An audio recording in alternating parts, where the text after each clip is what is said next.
Te damos la bienvenida al culto dominical online de nuestra iglesia bíblica Gracia Sublime.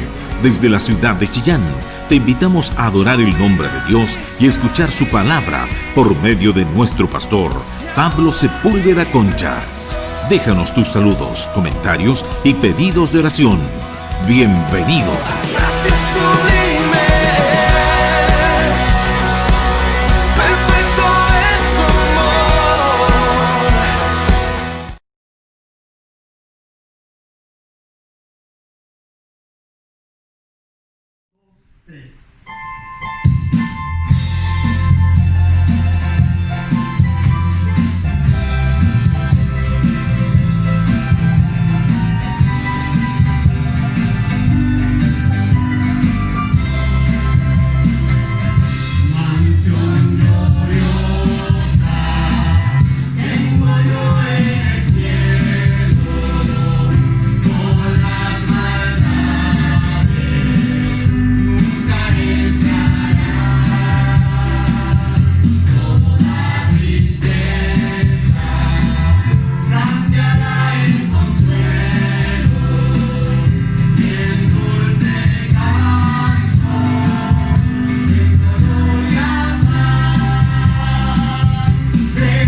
Que el Señor les bendiga.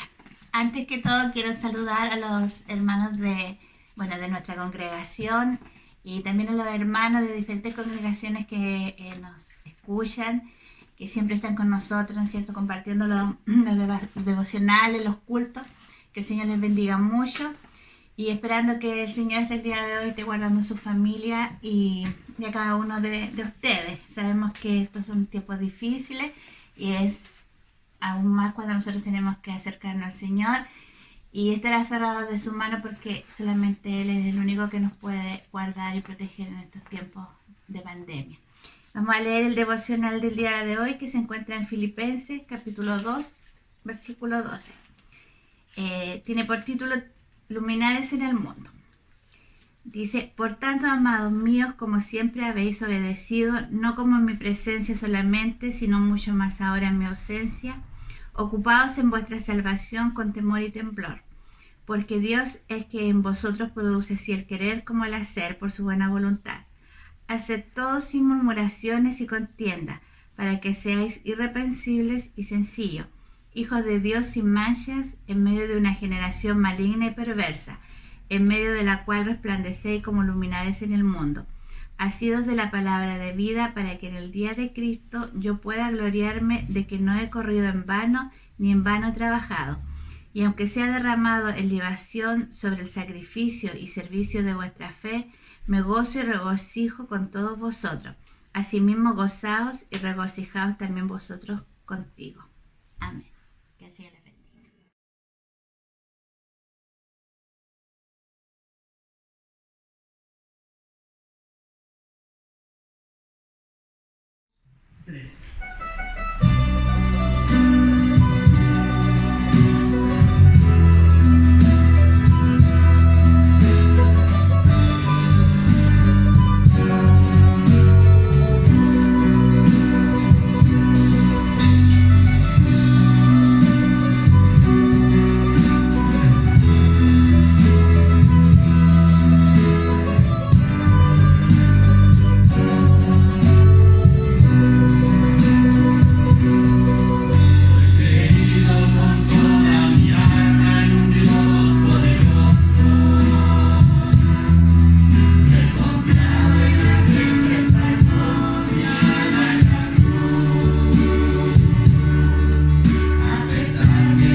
Saludamos a todos nuestros hermanos que van a estar compartiendo con nosotros y que van a estar viendo también este video, esta predicación que estamos compartiendo todos los días domingo a través también de nuestra página de Facebook y por supuesto a través de todos los medios que estamos ocupando para poder llevar la palabra del Señor. Un saludo cariñoso a nuestros hermanos que son parte de nuestra congregación, que también siempre nos están apoyando y están también ayudándonos para poder llevar adelante la obra. Quizá hoy día nuevamente predicar con la iglesia vacía, pero esperar que en el propósito y en la voluntad del Señor también podamos volvernos a reunir y poder alabar juntos el nombre del Señor. Hoy día voy a concluir una sección de sermones que he estado predicando ya por 3 domingos con donde he estado hablando acerca del cristiano y la crisis.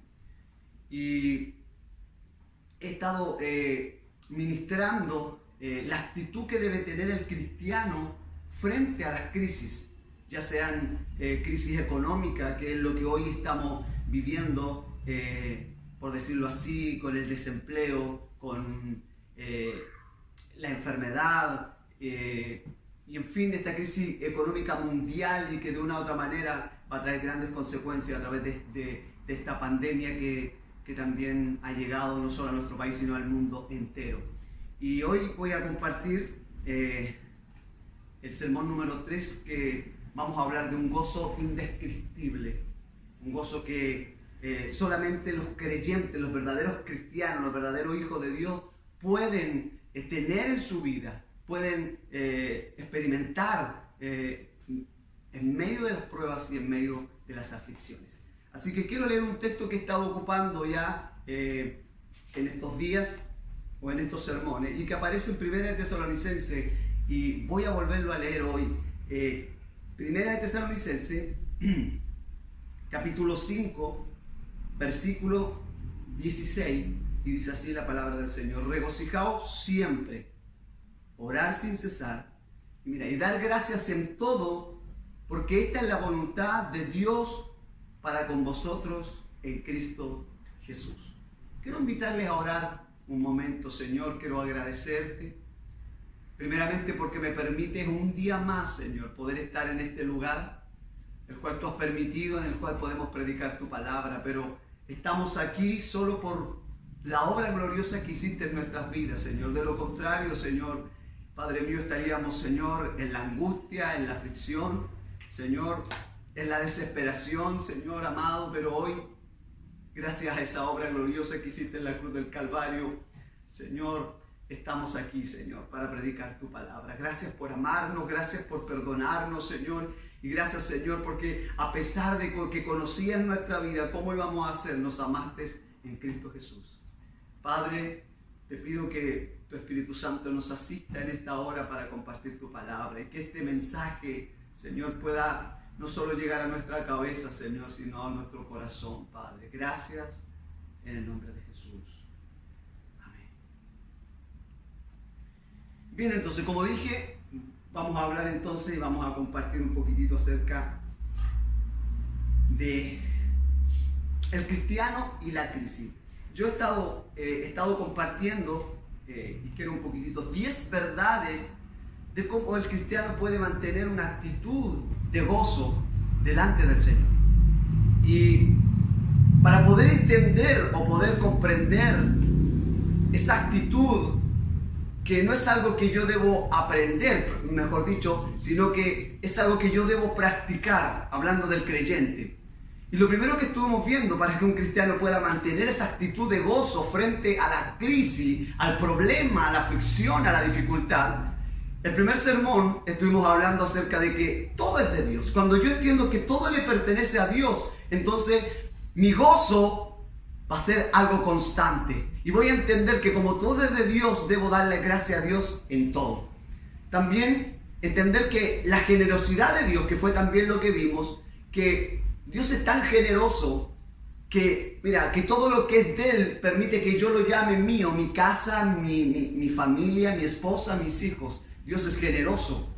Y también estuvimos viendo en el primer sermón que Dios nos ha dado lo mejor. Y cuando hablamos de eso, estamos hablando que Él nos dio a la persona de Jesucristo para venir a la cruz del Calvario y morir por nuestros pecados. O sea, eso es maravilloso. Eso vimos en el primer sermón, en esta serie de sermones. Lo segundo, que vimos que para mantener un gozo o esa actitud de gozo, yo no debo pedirle a Dios de una forma con codicia. No debo pedirle a Dios con codicia, ¿ya? Para mantener, no tomando y usando los textos como muchos lo usan para, de una u otra forma, tergiversar la palabra de Dios. Entonces no debo pedir con codicia. Otra cosa, cuando oro no debo manipular a Dios o a otros, en este caso a Dios, mediante mi oración, sino más bien pedir conforme a la voluntad de Dios. Eso estábamos viendo en el segundo sermón. Y por último, había un llamado de crecer en el contentamiento y en la generosidad, entendiendo lo que Dios nos ha dado. Entonces mantener ese gozo, mantener ese contentamiento, y no solamente hacia con Dios, entendiendo todo lo que me ha dado, sino también para con mi prójimo. Eso es lo que estuvimos compartiendo. Hay 6 verdades que estuvimos compartiendo, y hoy día vamos a hablar de 4 verdades más que voy a estar compartiendo en esta hora. Y la primera es: Dios sabe lo que verdad necesito o lo que verdad necesita. Dios es el que da y Dios es el que quita. Que la verdadera riqueza es la espiritual. Y por último, el gozo indescriptible. Entonces, es importante que nosotros hoy podamos entender que en el tiempo de crisis, que en tiempo de problema, que en tiempo de dificultad, el creyente puede tener una profunda paz. ¿Por qué? Porque el gozo del creyente no se halla anclado, ¿cierto?, en lo que es esta vida terrenal, sino que se halla anclado en Dios, en su bondad, en su generosidad. Y mira, y el carácter de Dios, de nuestro Dios, se expresa en todo lo que Él ha hecho. El carácter de Dios, de nuestro Dios, se expresa en todo lo que Él ha hecho. Y el creyente descansa en esta verdad. O sea, cuando yo entiendo lo que Dios hizo por nosotros, al amarnos, al dar su vida por nosotros, al conocer cómo Dios obra, cómo Dios trabaja, entonces el creyente va a descansar en estas verdades y va a crecer en una actitud de gozo y de contentamiento, entendiendo que nuestro Dios es el que nos cuida, es el que nos provee. Por eso, hoy vamos a meditar en estas 4 verdades y ciertamente vamos a crecer en un gozo indestructible, en un gozo indescriptible. Entonces, la verdad número 7 de las que hemos estado compartiendo, las cuales ya he enumerado, hoy vamos a ver algo muy importante. Y primero es que Dios sabe lo que yo de verdad y usted necesita. Entonces, en otras palabras, Dios sabe lo que a mí me conviene, sabe lo que a usted le conviene. Es más, y Él cuida de nosotros. No sé si usted cree esto, pero yo lo creo con todo mi corazón. Él sabe lo que me conviene. Si hay algo que Dios me ha privado en esta vida, es porque sabe que es para el bien de mi alma. Y si Dios me ha dado algo, es porque Él sabe también que es para el bien de mi alma. Entonces, Dios sabe lo que yo de verdad necesito. Muchas veces nosotros como padres no le damos todo a nuestros hijos, no todo lo que nos piden. Imagínate si se lo diéramos todo. ¿Y por qué no lo hacemos? Porque entendemos que es lo mejor para ellos. Ahora, nosotros somos pecadores y fácilmente los dejamos dominar por nuestra codicia. Pero no así Dios. Él sabe lo que me conviene como mi Padre y sabe de qué tengo necesidad. Y mira, el Señor me ha prometido que no me faltará abrigo ni sustento. Él me ha prometido que no me faltará ni abrigo ni sustento. Que no tengo por qué afanarme en las cosas de esta vida y que solo debo confiar en Él. Por eso mira lo que la palabra de Dios nos recuerda. Hay un texto que todos conocemos que aparece en el libro de los Salmos donde dice: no he visto justo desamparado ni su simiente que mendigue pan. Pero hay un texto que aparece en el libro de Proverbios capítulo 10 versículo 3 que dice: no dejará padecer hambre al justo. no dejará padecer hambre al justo. Entonces, Dios sabe de lo que yo tengo de verdadera necesidad y que dije que es sustento y abrigo. Y eso es lo que Dios nos ha prometido. Y ciertamente tenemos mucho más que eso. Y eso muestra la generosidad, la grandeza y el amor de Dios para con nosotros. Ahora, mira lo que dice otro pasaje. Y que teniendo sustento y abrigo, escúchalo bien, estemos contentos con esto. Porque los que quieren enriquecerse caen en la tentación y el lazo. Primera de Timoteo 6, 8, 9. Entonces, Dios sabe de lo que yo necesito. Dios sabe lo que tengo necesidad. Por tanto, mira lo que dice el libro de Mateo. No os afanéis por vuestra vida, que habéis de comer o que habéis de beber, ni por vuestro cuerpo, que habéis de vestir. La pregunta es, ¿no es la vida más que el alimento y el cuerpo más que el vestido?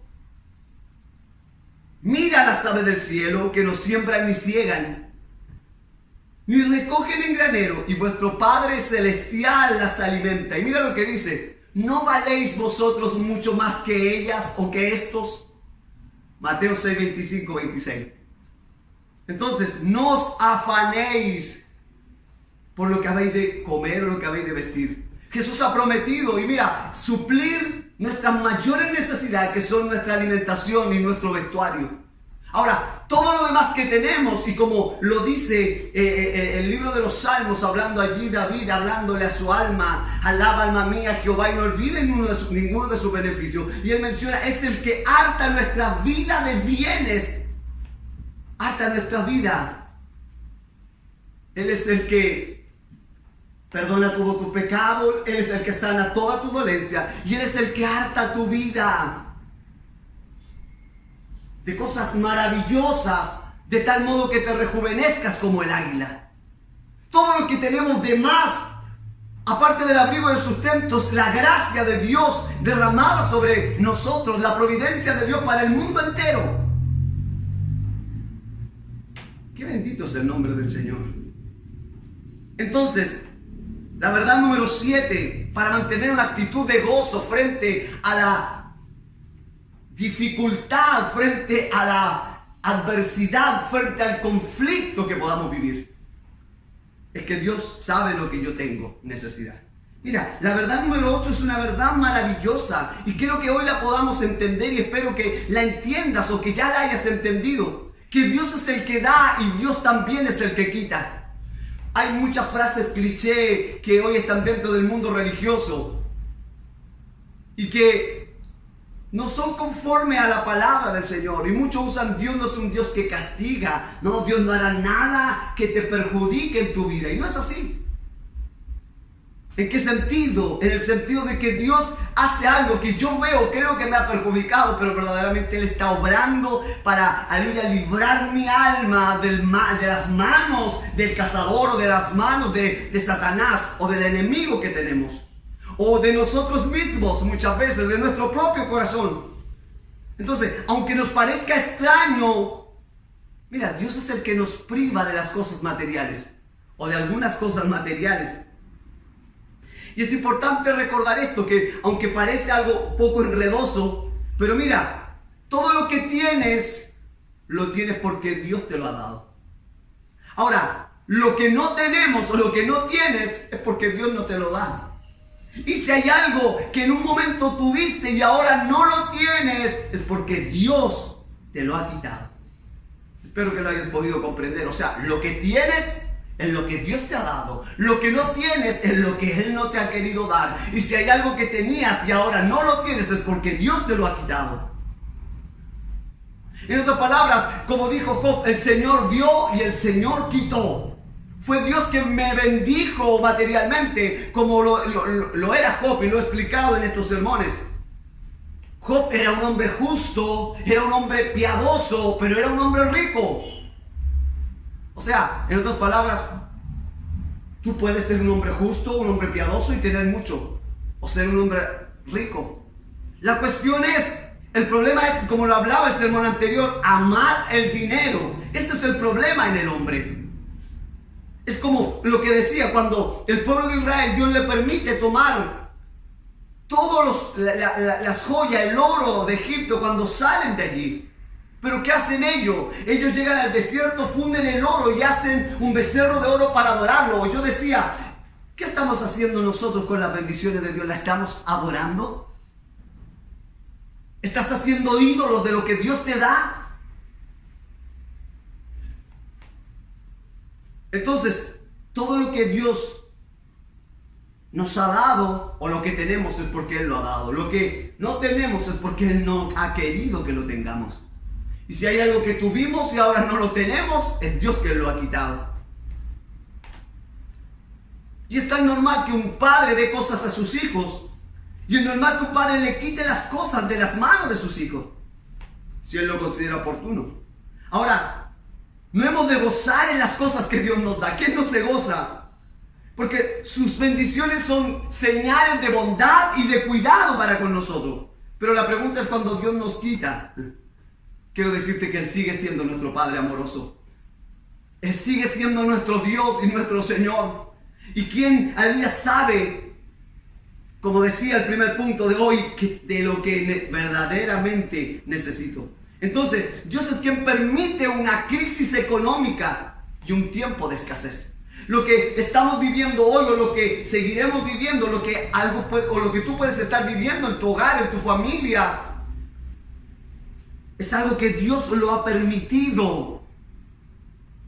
Quiero decirte que a Dios no le sorprende lo que hoy estamos viviendo como país y como mundo entero. Esta enfermedad que ha atacado a esta humanidad no es algo que a Dios lo ha pillado desprevenido. No, Dios todo lo sabe y todo lo conoce. Y Dios es el que permite, ya sea el bien o el mal. Lo dije, lo permite. No es que Él sea Él sea creador del mal, creador del pecado, pero Dios lo permite.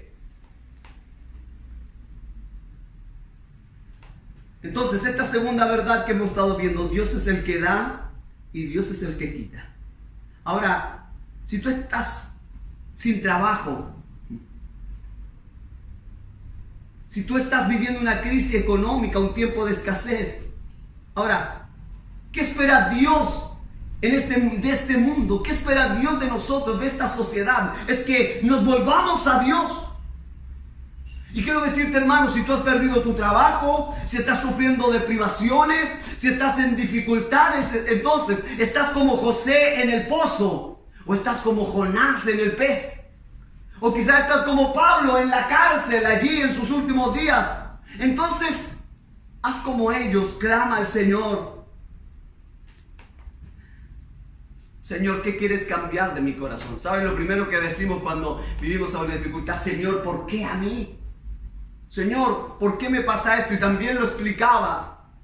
Es fácil entender la gracia cuando yo entiendo de dónde venía, lo que era y dónde estaba, y Dios me recoge y no tenía nada y Dios me bendice, no solo espiritualmente y materialmente. Uno dice, no, eso es gracia de Dios. Pero cuando hay alguien que lo ha tenido todo económicamente, quizás vivía una vida, entre comillas, ejemplar, y conoce el Evangelio, entonces él cree que él era lo que el Evangelio necesitaba. Entonces es fácil decir, Señor, ¿por qué a mí? ¿Por qué, Señor? Si yo he sido un hombre de Dios, he sido un varón de Dios, Señor, he estado sirviéndote, he estado adorándote, Señor, he trabajado para tu obra. Y entonces cuando viene una crisis en nuestra vida, lo primero que decimos es, Señor, ¿por qué a mí? Pero debiéramos decir, Señor, ¿qué quieres cambiar de mi corazón? Señor, ¿qué quieres cambiar de mi vida?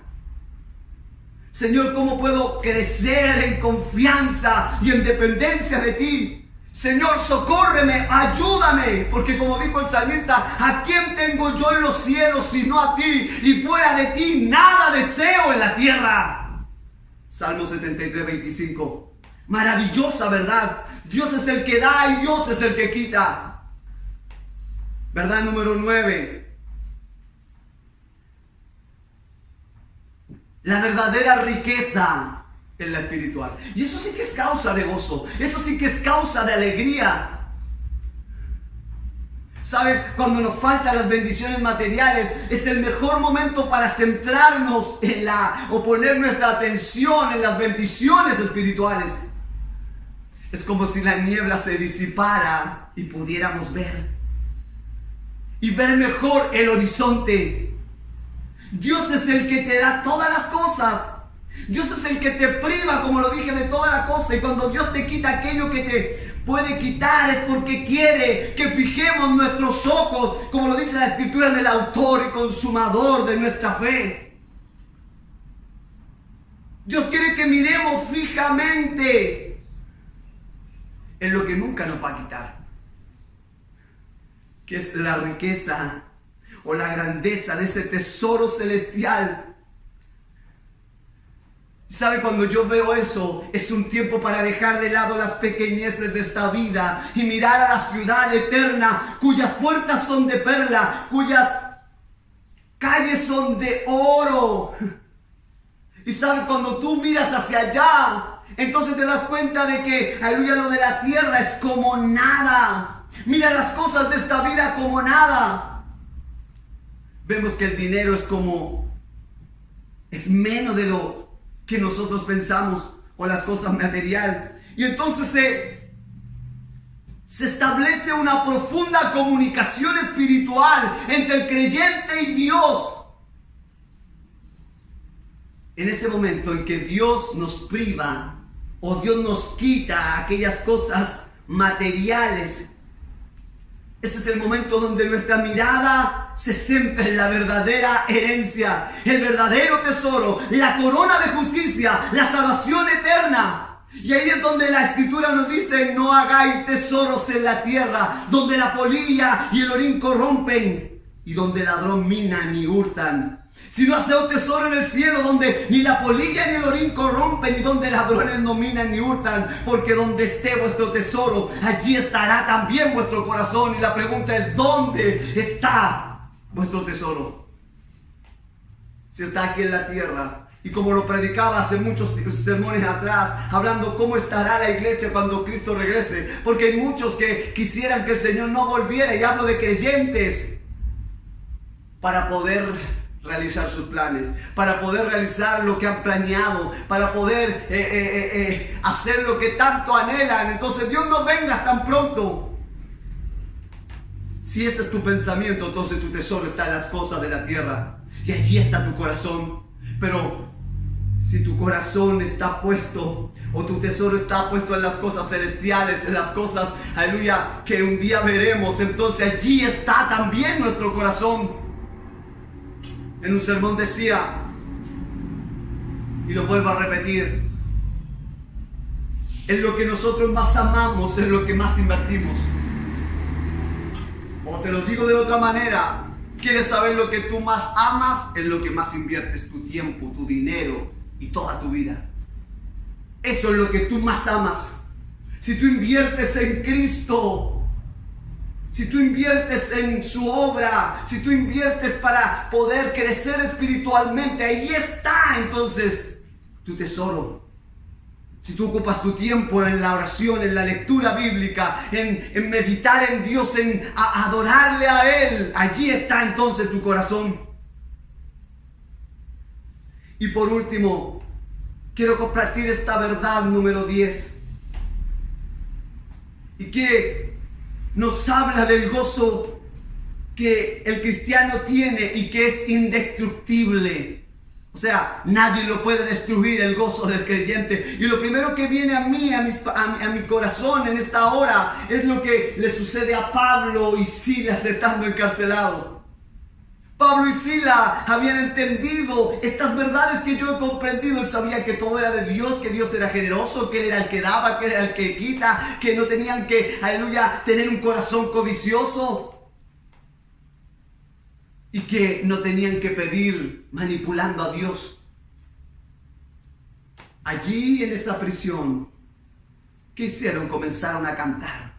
Porque nadie, ni la cárcel, ni los cepos, ni las cadenas podían quitarle el gozo indestructible que había en su corazón. Y quiero decirte que nada puede arrebatarte ese gozo de tu corazón. cuando tú has conocido al Dios de las Escrituras. Habacuc nos invita a gozarnos aún en medio de la adversidad, como lo hizo Pablo y Silas. ¿Por qué? Porque Pablo sabía, Silas, Habacuc, Job y tantos hombres de las Escrituras, que su gozo no estaba puesto en las posesiones materiales, sino en aquel que lo posee todo.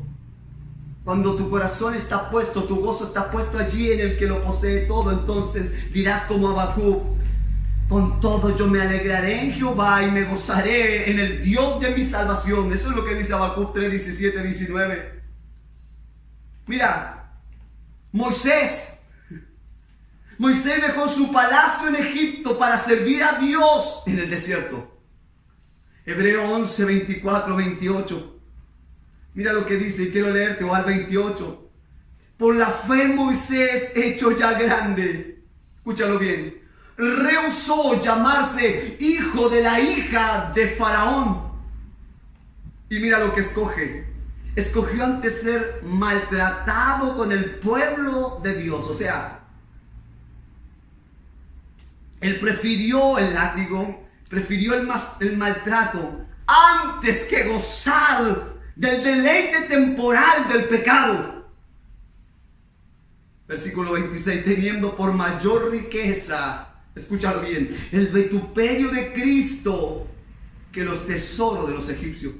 ¿Y sabes por qué? Y esta es la respuesta por qué Moisés hizo esto. Prefirió ser maltratado, prefirió ser vituperado. Y lo dice el versículo: porque tenía puesta la mirada en el galardón. No tenía puesta la mirada en las cosas de la tierra, en las cosas materiales. Él tenía puesta la mirada en el galardón. Por la fe dejó a Egipto,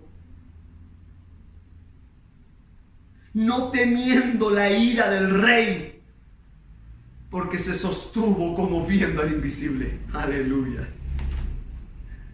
Qué tremendo.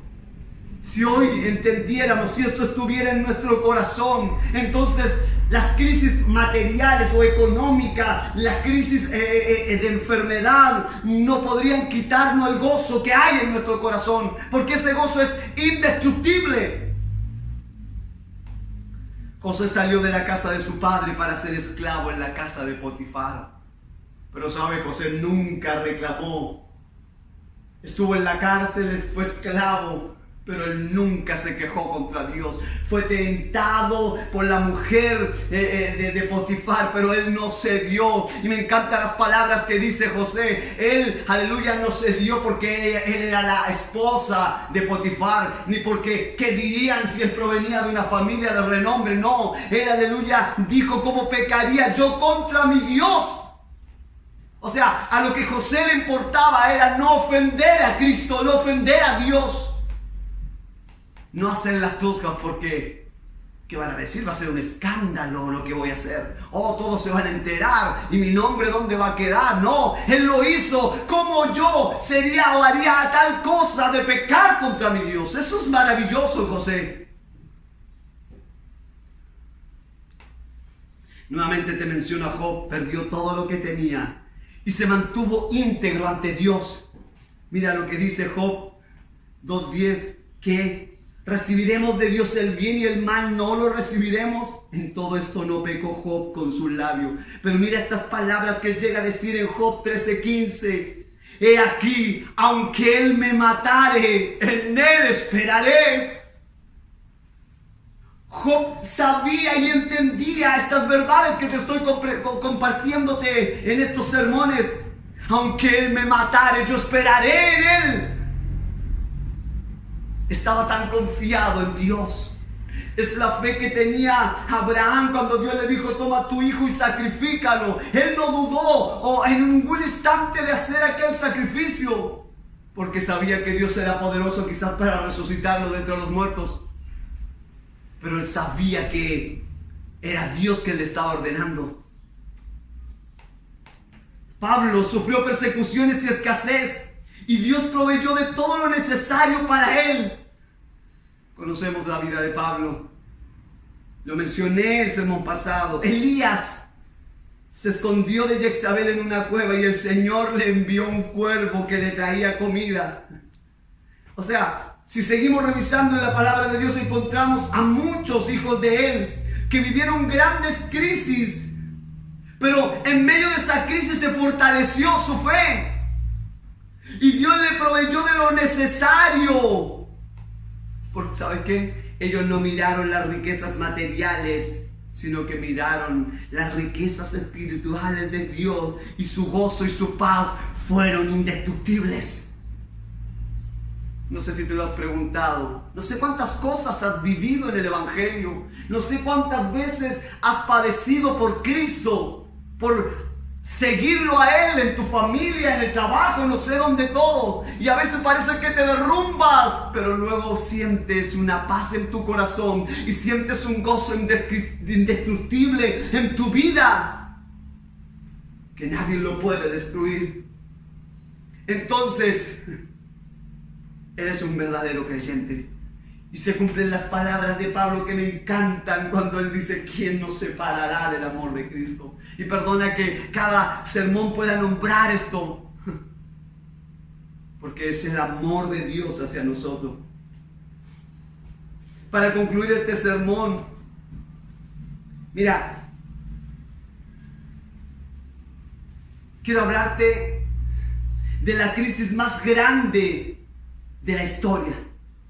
No sé si sabes cuál es esa, la crisis más grande de la historia.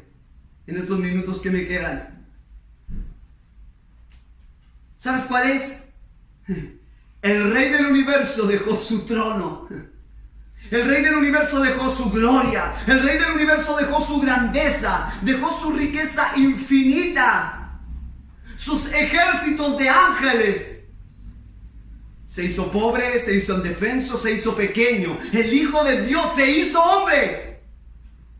Es más, el Creador tuvo hambre. El que era agua de vida tuvo sed. El que era 3 veces santo sufrió nuestros pecados. Créeme, Jesucristo sufrió la crisis más grande de todos los tiempos.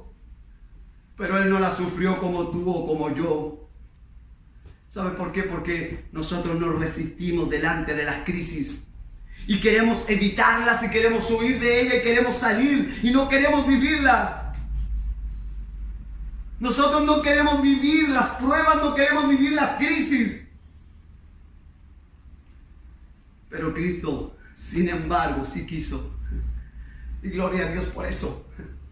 Siendo en forma de Dios, no escatimó el ser igual a Dios como cosa a que aferrarse, sino que se despojó a sí mismo, tomando forma de siervo y hecho semejante a los hombres, y estando en la condición de hombre se humilló a sí mismo, haciéndose obediente hasta la muerte y muerte de cruz.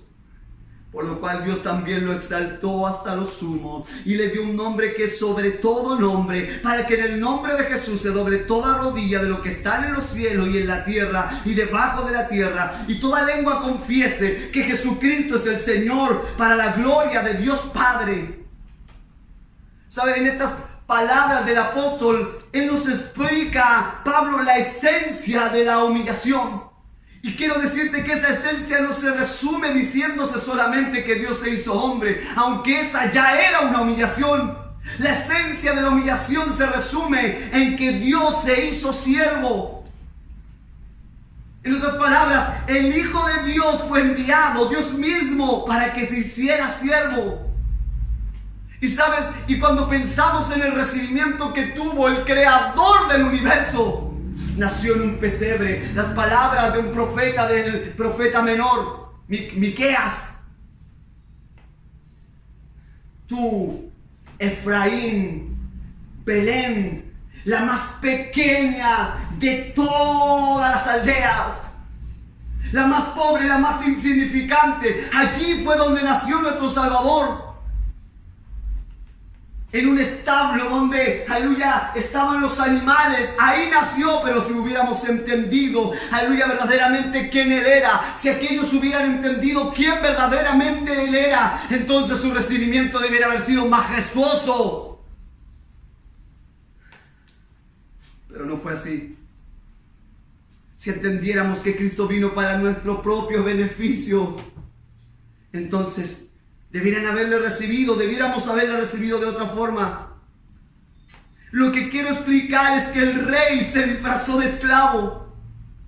¿Sabes qué? El rey se hizo pasar como un cualquiera. El soberano del universo se vistió como el más débil de los hombres. Aquel que debía ser servido vino a servir.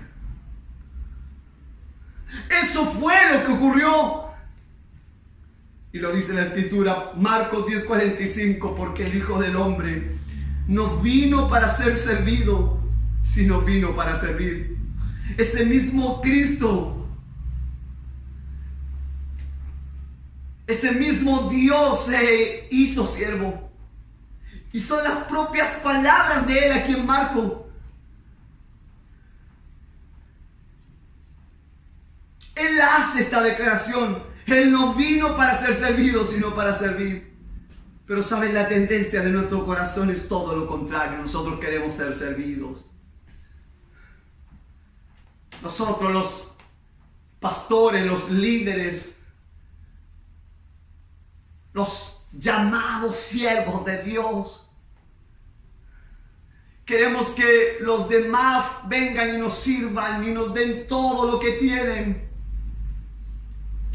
Pero la Escritura dice que el Hijo del Hombre no tenía dónde recostar su cabeza.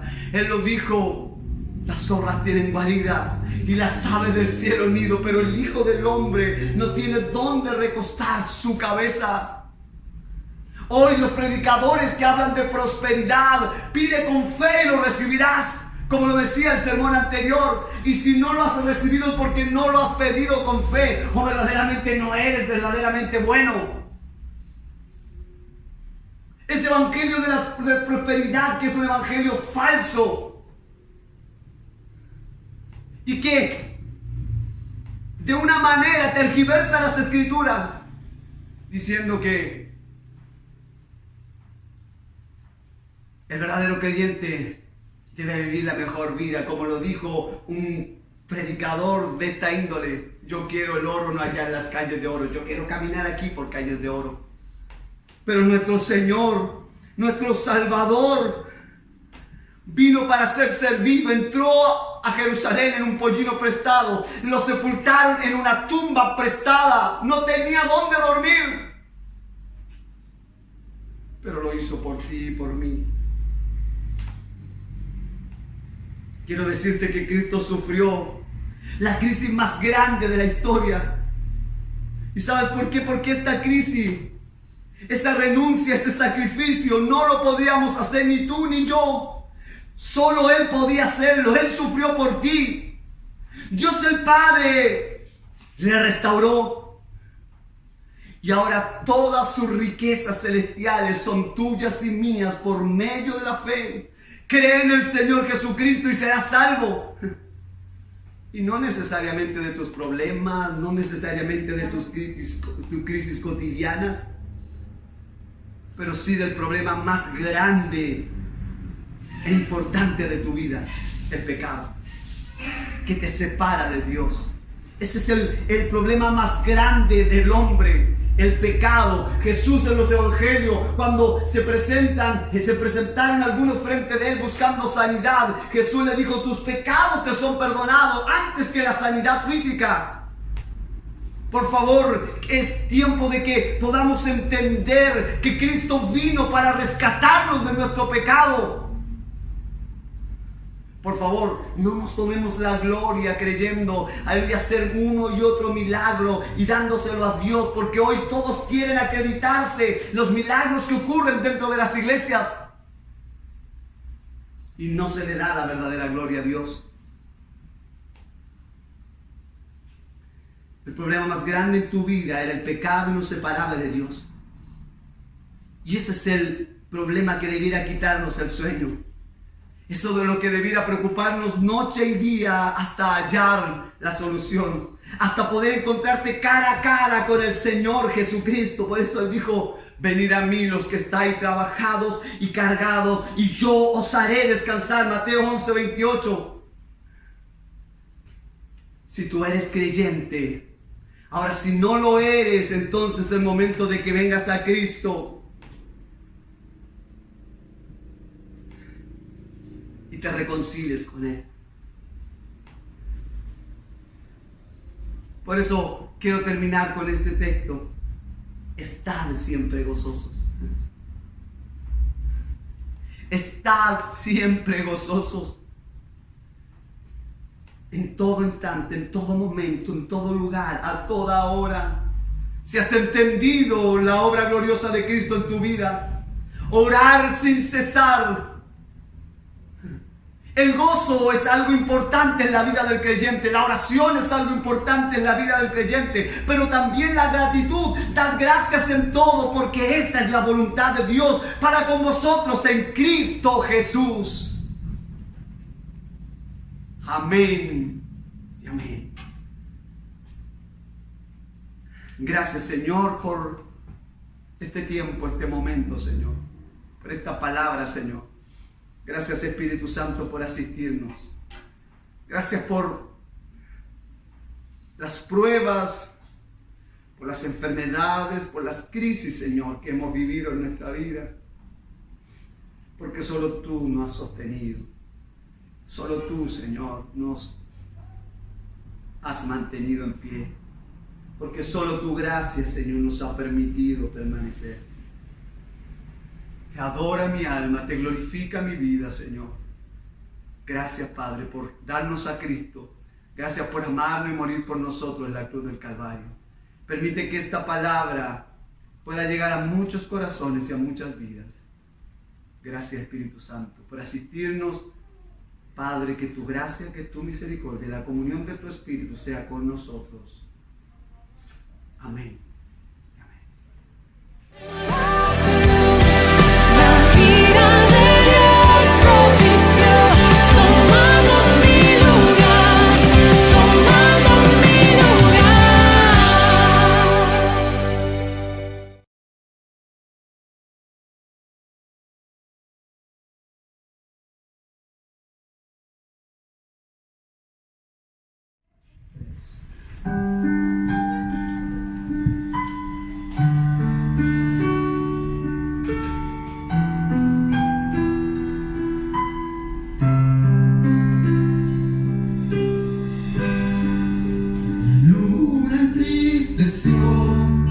El sol se apagó, cayó el Salvador del mundo, su cuerpo en la cruz, su sangre derramó, el peso del pecado sobre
perfecto siempre vencerá.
Gracias por ser parte de nuestro culto dominical online. Esperamos que la palabra de Dios haya sido de mucha edificación para su vida. Nos reencontraremos el próximo domingo para que a la distancia nos unamos y sigamos creciendo en gracia y sabiduría de Dios. Recuerda, somos iglesia. Gracias